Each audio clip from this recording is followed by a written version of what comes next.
दुष्यंत चौटाला जी को जो मौका मिला है, बीच में 10 एमएलए हमारे आए हैं, पिछले जो जनता ने हमें आशीर्वाद के रूप में दिए 10 एमएलए, उसके दम पे हमने जितना भी हमारे साथ संभावित रूप पे काम करने का कोशिश करी है उसमें हम सफल भी हुए हैं। रह गई बात ये कि लोग कहते हैं अभी 5100 पेंशन की मेन बात करते हैं, हमारा ये सीधा डायरेक्ट आज भी यही वादा है और आने वाले समय में की वादा है। हमने जो वादे किए हैं वो पूरे कर रहे हैं। ये हमने कहा था सरकार आने पे, ये नहीं कहा था भी सरकार में भागीदारी होने पे। भागीदारी तो आप लोगों ने हमें दी है, हमने तो सरकार बनाने की बात की थी। आप लोगों के आशीर्वाद से सरकार यदि बनती है तो पहली कलम से दुष्यंत चौटाला जी की यदि वो सीएम बनते तो 5100 रुपये पेंशन होती, इनकी तरह नहीं 200 400 रुपये बढ़ाते, पहले दिन ही 5100 रुपये कर देनी थी। यदि जनता ने, मेरे परिवार ने, मेरे समाज ने, मेरे साथियों ने, 36 बिरादरी ने मेरा साथ दिया, अपना आशीर्वाद देके मुझे एमएलए बनाया, सरकार आना ना आना ये दूसरा विषय होगा। मैं अपने एमएलए की बात करूं, यदि एमएलए बन के बनाया तो और एमएलए की तरह नहीं होगा जी मेरे को ये ग्रांट नहीं दे रहे जी, ये मम्मी जी मेरे को ये तंग कर दिया जी, ये मेरे को यहाँ सड़क बनाने के लिए ग्रांट नहीं दी। ग्रांट लेने का दम अंदर होना चाहिए। ब्राह्मण हूं, यदि मैं अपने दूसरों के हक के लिए लड़ सकता हूं तो अपने विधानसभा के लिए लड़के अड़ के उनके विकास के लिए सरकार जिसकी भी बने, दुष्यंत चौटाला जी की बनी तो 100 में 100% और अन्य के बने तो 101% की गारंटी देता हूं। उनसे गारंटी भी लेके आऊंगा, नौकरियां भी लेके आऊंगा और जमुनानगर का विकास भी कराऊंगा।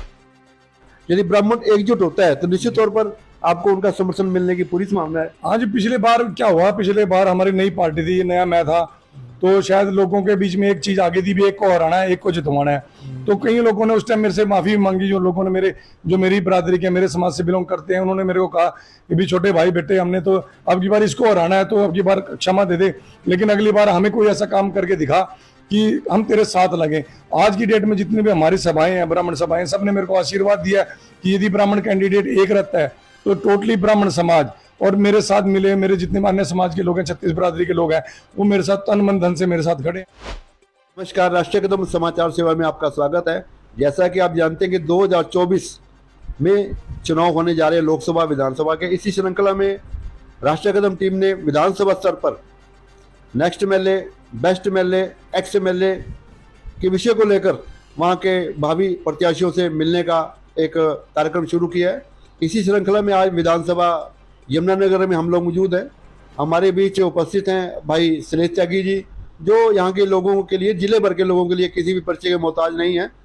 पिछली बार भी जनता जनता पार्टी से यहाँ प्रत्याशी रहे हैं और तब से अब तक लगातार जनता के बीच में रहकर जनता की बात को समझते हैं और जितना भी इनके पास अपना समर्थ है उस हिसाब से प्रशासन से, अपने उप मुख्यमंत्री दुष्यंत चौटाला जी से कराने का प्रयास करते हैं। आइए करते हैं बातचीत। सबसे पहले 7 तारीख को डिप्टी सीएम दुष्यंत चौटाला जी जिला यमुना पधार रहे हैं, उसको लेकर थोड़ी जानकारी देंगे।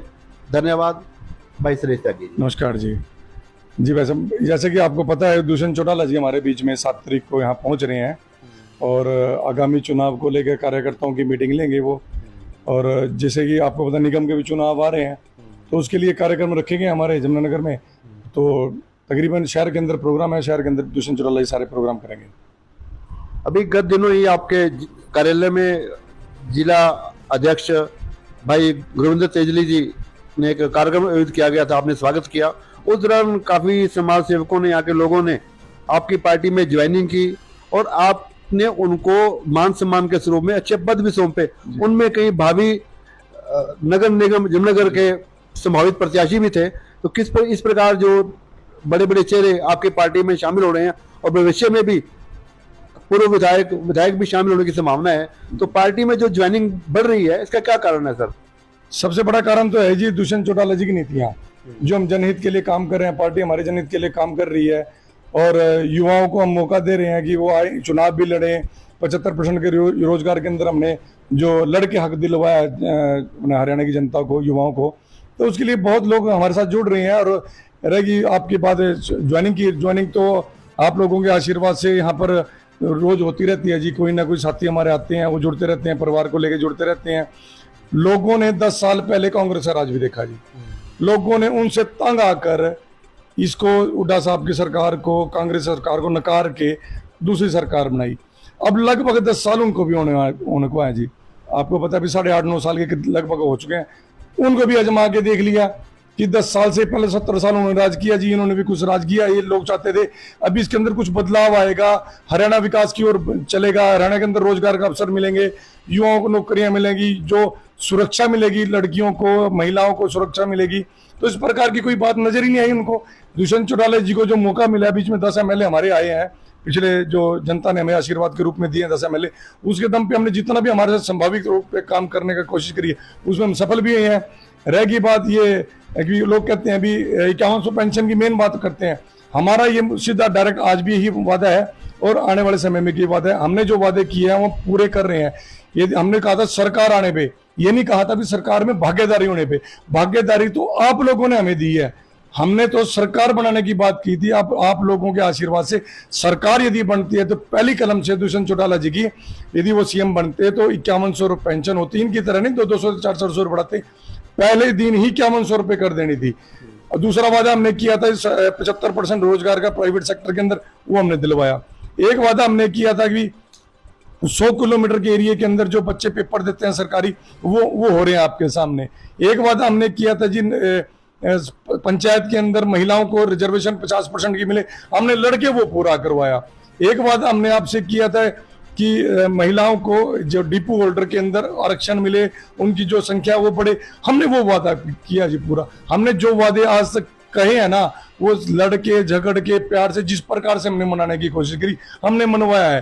रहेगी 5100 रुपए की पेंशन की बात, अभी 1.5 साल पड़ा है, ऊंट किस करवट बैठता है ये तो समय बताएगा।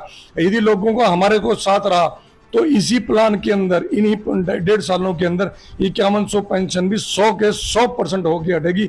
यदि अगली बार जनता ने हमें मौका दिया, संपूर्ण रूप से हमें सरकार में शामिल किया और शामिल नहीं हमें हमारी सरकार बनाई, जेजेपी की सरकार बनाई, दुष्यंत चौटाला जी यहाँ पर हमारे सीएम बन के बैठते हैं, तो मैं आपको वादा और विश्वास इसके साथ कहता हूँ कि पहले ही कलम से 5100 रुपये पेंशन करने का काम दुष्यंत चौटाला जी कलम से होगा। इसी कड़ी में हमने विधानसभा यमुनानगर के काफ़ी क्षेत्रों में लोगों से बातचीत की। उन लोगों ने भी आपके बारे में पॉजिटिविटी की बात की, जिनमें घोड़ो पुपली टापू से भाई बलविंदर सिंह जी हैं, अंकुश दीवान जी हैं, भाई सदीम मुकारमपुर से है, धीर चावला जी है शहरी क्षेत्र से, भाई मोहम्मद इलियास है शादीपुर से, भाई नौशाद जी हैं, अमादलपुर से भाई मोमिन खान जी हैं, और भी काफ़ी साथी हैं जिन लोगों ने विशेष तौर पर आपके बारे में और प्रत्याशियों से तुलना करते हुए कहा सबसे बड़ी बात उन लोगों का समय नहीं है। आप 24 घंटे ऑफिस में जनता के बीच में आसानी से उपलब्ध है। और नंबर 2, आपके पास प्रशासन से काम कराने की कला भी है और एमएलए से ज्यादा यहाँ बैठ के लोगों का काम करवा रहे हैं। इस बारे में सर किस तरीके से इनकी बातों को समर्थन करते हैं? मैं बताऊं, जितने भी हमारे यहाँ प्रत्याशी हैं, चाहे वो कांग्रेस से हो, चाहे वो भाजपा से हो या फिर अन्य किसी दल से हो, सब के सब टॉप के बड़े बड़े बिजनेसमैन है, उद्योगपति हैं। उनके पास जनता की बात मतलब उसको हल करना तो बहुत दूर की, उनकी बात सुनने का भी समय नहीं है। क्योंकि जितनी देर में वो सोचते हैं ना भी मैं किसी की बात को सुनूं, उतनी देर में तो वो कहते हैं मेरा लाखों करोड़ रुपए का नुकसान हो जाता है। तो मुझे इस प्रकार का ना मेरा कोई बिजनेस है, ना मैं बिजनेस ऐसा कोई बढ़ाना चाहता हूँ। जितना परमात्मा ने रख दिया हमें, परिवार की तरफ से मिला, हम इसमें संतुष्ट हूँ जी। उसके अंदर मेरा बेटा डॉक्टर है, बेटी मेरी पढ़ रही है, तो हम संतुष्ट हैं जी। अपने परिवार के अंदर जितना थोड़ा बहुत कमा लेते हैं हमारे लिए गुजारे के लिए बहुत है। हमारे पास समय इतना है कि हम लोगों के काम कर सकते हैं। रहेगी 3.5 साल के अंदर, 3.5 साल के अंदर यदि मैं हताश और निराश होकर बैठ जाता क्योंकि लोगों का समर्थन, मुझे आशीर्वाद कम मिला, तो मैं घर बैठ जाता, अपने काम पे लग जाता। लेकिन नहीं, मैंने उन लोगों की गलती नहीं निकाली। मैं कहा क्योंकि मैं कोई बड़े नेता का बेटा नहीं था जी, ना ही मेरा कोई इतना बड़ा जनाधार था जी। मैं लोगों के बीच में आगे काम किए हूँ कि पहले मैंने, तो मैं बिजनेसमैन ही था, छोटा सा बिजनेसमैन हूँ जी। उसके तौर पे जितना मेरे से बन पाया मैं लोगों का काम कर रहा हूँ जी। चाहे वो थाने के अंदर जाके काम करना हो, प्रशासन से मिलके काम करना हो, रहेगी प्रशासन ने मुझे हमेशा कोऑपरेट किया जी। क्योंकि मैं लीगल काम लेके जाता हूँ, इनलीगल काम लेके मैंने कभी किसी भी अधिकारी के पास आज तक गया ही नहीं हूँ। किसी का राशन कार्ड कट गया तो उसके लिए चला गया, किसी पेंशन कट गई बेचारे की उसके लिए चला गया, किसी का आयुष्मान कार्ड नहीं बना तो उसके लिए चला गया, किसी का पीला कार्ड कट गया तो उसके लिए चला गया। मैंने किसी काम के लिए गया नहीं। ये लोग तो ऐसे हैं जी, अपने समैकियों के लिए करते हैं जी फोन, ये बदमाशों के लिए फोन करते हैं। मैं इस प्रकार से कोई ना फोन करता हूँ ना किसी के पास जाता हूँ, प्रशासन के अधिकारी के पास, क्योंकि उसमें बाद में शर्मिंदगी हमें भी महसूस होती है। कल मेरा बेटा यदि वो नशे करेगा तो मुझे भी उतना दुख होगा जितना कि दूसरे का बेटा कर रहा है। हम तो ये नशा मुक्त यमुनानगर बनाने की संकल्प लेके बैठे हैं कि जमुनानगर में नशा किस प्रकार से खत्म हो, युवाओं को रोजगार के अवसर किस प्रकार से मिले, महिलाओं को सुरक्षा किस प्रकार से मिले, बच्चे कैसे पढ़ लिख के आगे और बढ़े, ये चीज चक्कर में है जी। सुरेश त्यागी जी, देखो हर सफलता के पीछे हर पॉलिटिकल पार्टी तीन चीज देखती है। सबसे बड़ी बात, आपकी बिरादरी कितने आपके साथ है। मैं मानता हूँ आपके अपने गांव गोविंदपुरा में भी गोविंदपुरी में भी आपकी बिरादरी में आपका अच्छा मान सम्मान है, और भी ब्राह्मण सीट माननी के भगवत दयाल शर्मा जी के समय से ये सीट ब्राह्मण सीट आती है। अब की बार भी यहाँ पर यदि ब्राह्मण एकजुट होता है तो निश्चित तौर पर आपको उनका समर्थन मिलने की पूरी संभावना है। हाँ जी, पिछले बार क्या हुआ, पिछले बार हमारी नई पार्टी थी, नया मैं था, तो शायद लोगों के बीच में एक चीज आगे थी भी, एक को हराना है, एक को जितवाना है। तो कई लोगों ने उस टाइम मेरे से माफी मांगी, जो लोगों ने मेरी बिरादरी के, मेरे समाज से बिलोंग करते हैं, उन्होंने मेरे को कहा कि भी छोटे भाई बेटे, हमने तो अब की बार इसको हराना है, तो अब की बार क्षमा दे दे, लेकिन अगली बार हमें कोई ऐसा काम करके दिखा कि हम तेरे साथ लगे। आज की डेट में जितनी भी हमारी सभाएं हैं, ब्राह्मण सभाएं, सब ने मेरे को आशीर्वाद दिया कि यदि ब्राह्मण कैंडिडेट एक रहता है तो टोटली ब्राह्मण समाज और मेरे साथ मिले, मेरे जितने अन्य समाज के लोग हैं, 36 बिरादरी के लोग हैं, वो मेरे साथ तन मन धन से मेरे साथ खड़े हैं। और चुनाव के अंदर जो रिजल्ट आएगा वो तो ईश्वर की कृपा से आने, लोगों के आशीर्वाद से आना जी। तो मुझे पूरा विश्वास है अपनी बिरादरी के ऊपर, अपने साथियों के ऊपर, कि अगले आने वाला चुनाव, जो लोग तो पैसे खर्च करके इलेक्शन लड़ते हैं, जो लोगों को खरीद के इलेक्शन लड़ते हैं, या किसी प्रकार के नशे दे के, शराबे पिला के इलेक्शन लड़ते हैं, तो मैंने अपने काम के ऊपर, अपने जो मैंने लोगों के काम किए हैं, जिस प्रकार से मैंने कोरोना के काल के अंदर लोगों का साथ दिया, चाहे वो प्रवासी लोगों को ठहराने का काम हो या लोगों को खाने पिलाने का काम हो, टीकाकरण में मेरा सहयोग देख लो आप, सैनिटाइज कराने में मेरा सहयोग देख लो आप, लोगों ने उनको देखा, सराहा, तो लोगों ने आशीर्वाद दिया कि अगली बार तेरे को हम मौका देंगे जरूर, क्योंकि तू लड़का काम करने वाला है। बुजुर्गों ने आशीर्वाद दिया, वो साथ देंगे जी मेरा। दूसरी बात देखी जाती है संगठन के तौर पर, संगठन के तौर पर विधानसभा जमुनानगर में क्या ग्रास रूट तक आपके पास संगठन तैयार है सर? बिल्कुल, हमारे पास, हमारे यहाँ पर अभी किसी और से पूछेंगे तो शायद उसको बूथों के नाम भी ना पता हो, बूथ कितने हैं यहाँ पर। मैंने पूरी इसके ऊपर स्टडी की है, जो 3.5 साल लगाए हैं लोगों के काम के लिए, तो बूथों के ऊपर मैंने स्टडी किया। बूथों के ऊपर भी अपने जो साथी, मजबूत साथी हैं, वहाँ से चाहे सरपंच का इलेक्शन लड़े हो, चाहे मेंबरी का इलेक्शन लड़े हो, चाहे जिला परिषद का इलेक्शन लड़े हो, ब्लॉक समिति का लड़े हो, तो वो लोग तैयार है जी। संगठन वो तो सिर्फ इलेक्शन की वेट कर रहे हैं जी। जिस प्रकार से इलेक्शन में आएगा नजदीक, तो आप लोगों को पता चलेगा कि हमारा संगठन कितना मजबूत है जी। तीसरा विषय आता है, जो आप काम करते हैं उससे रिलेटेड काम वाले कितने साथियों का समर्थन आपके साथ है? आप मेरे ख्याल कार एसोसिएशन के भी अध्यक्ष है और भी कई संस्थाओं से जुड़े हुए हैं, क्या उनका भी समर्थन आपके साथ अटूट रूप से जारी रहेगा? मैं बता दूं, मैं पिछले 22-23 साल से अपनी कार डीलर वेलफेयर एसोसिएशन का प्रेसिडेंट हूँ। ये एसोसिएशन हमारे सीनियर जो हमारे डीलर्स भाई थे, उन्होंने बनाई थी, तो उन्होंने मेरे को अपना आशीर्वाद दिया, मुझे इस योग्य समझा कि मैं छोटी सी उम्र के अंदर उस टाइम कार यूनियन का मैं प्रेसिडेंट बना। हमारे यहाँ पर 350-400 के करीब हमारे जो काले डीलर भाई हैं वो काम करते हैं। तो टोटली उन 350 लोगों को न गिनो जी, उनके परिवार के भी गिनो, उनके संपर्क भी गिनो, वो तो जिले भर में काम करते हैं, तो उनका सबका सहयोग मेरे साथ है। और परिवार के तौर से लगा लो जी, चाहे वो मेरा समाज हो, मेरा गाँव हो, या अन्य कोई गाँव हो, जितने भी शहर हो, क्योंकि मेरा गाँव तो शहर में पड़ता है जी। तो जब से शहर बसा है, हमारा गांव बीच में काम कर रहा है जी, परिवार के रूप से काम कर रहे हैं, परिवार के रूप से जो जितने काम किए उनका सहयोग पूरा मिलेगा जी, और लोगों का समर्थन पूरा रहेगा। शैलेश सिंह, जहाँ तक मैं अपने जिंदगी के अनुभव से महसूस कर रहा हूँ कि आपके अंदर इस समय एक कुदरत की ओर से एक तेज, एक ओजस्ता आपके नजर आ रही है, आपके बोलने में, चालने में, आपके चेहरे पर जिस प्रकार जो आदमी होना चाहता हो पा रहा हो तो स्वर्ग में होता है। तो मुझे लगता है जो आप होना चाह रहे हो पा रहे हो, क्योंकि हर प्रकार का पार्टी नेतृत्व का भी, यहाँ के साथियों का भी, परिवार का भी, समाज का भी आपको समर्थन मिल रहा है। क्या उन सभी का धन्यवाद करेंगे जिनका आशीर्वाद, जिनकी दुआएं आपको प्रेरणा का, आगे बढ़ने का अवसर पैदा कर रही है? जिस प्रकार से विपक्ष के अंदर अन्य पार्टी बैठे, हम तो सत्ता पक्ष में बैठे हैं, साथ बैठे हैं, लेकिन गलत काम को बोलने का दम आपका भाई रखता है। खुल के बोलता हूँ, यदि कोई गलत काम कर रहा है, चाहे वो हमारा साथी संगठन में हम काम कर रहे हैं, उसमें गठबंधन में हम काम कर रहे हैं, यदि किसी ने गलत काम किया तो उसको आवाज उठाने का काम मैंने किया, किसी अन्य पार्टी वाले ने किया जी। चाहे यहाँ से हमारे जो इनैलो वाले लड़ते हैं इलेक्शन के, किसी ने शब्द बोले, क्यों नहीं बोलते कि मिली भक्ति में काम कर रहे हैं, बिजनेस चल रहे हैं जिनके, चाहे वो कांग्रेस के नेतागण है, वो सिर्फ शोर मचाने के, हल्ला गुल्ला करने के लिए तो आ जाते हैं। वो 5100 पेंशन क्यों नहीं करी, 5100 पेंशन क्यों नहीं, पेंशन कटवाने का काम किसने किया था? बीएसएफ वालों की पेंशन किसने कटवाई? बीजेपी वालों ने कटवाई थी। इन्होंने क्यों नहीं लागू किया जब इनकी सरकार आई? तो ये लागू नहीं, और उल्टा जो रिटायर कर्मचारी हमारे होते हैं उनकी पेंशन कटवाने का काम इन्होंने किया। आज हमसे सवाल करते हैं ये 5100 पेंशन की, अरे हमने तो पेंशन लगाने का काम किया, बढ़ाने का काम किया, आप लोगों ने तो, कांग्रेस वालों ने तो कटवाने का काम किया है। और रहेगी बात आपके समर्थन की, बता दूं मैंने जितने भी काम आज तक लोगों के बीच में 3.5 साल से किए हैं, कोई एक परिवार, कोई एक आदमी आगे कह दे कि मैंने किसी स्वार्थ की भावना से काम किया हो, किसी लालच की भावना से काम किया हो, तो मैं राजनीति छोड़ दूंगा। किसी प्रकार का मेरे इन कपड़ों के ऊपर एक पैसे का दाग नहीं है और ना ही जीवन भर लगने दूंगा।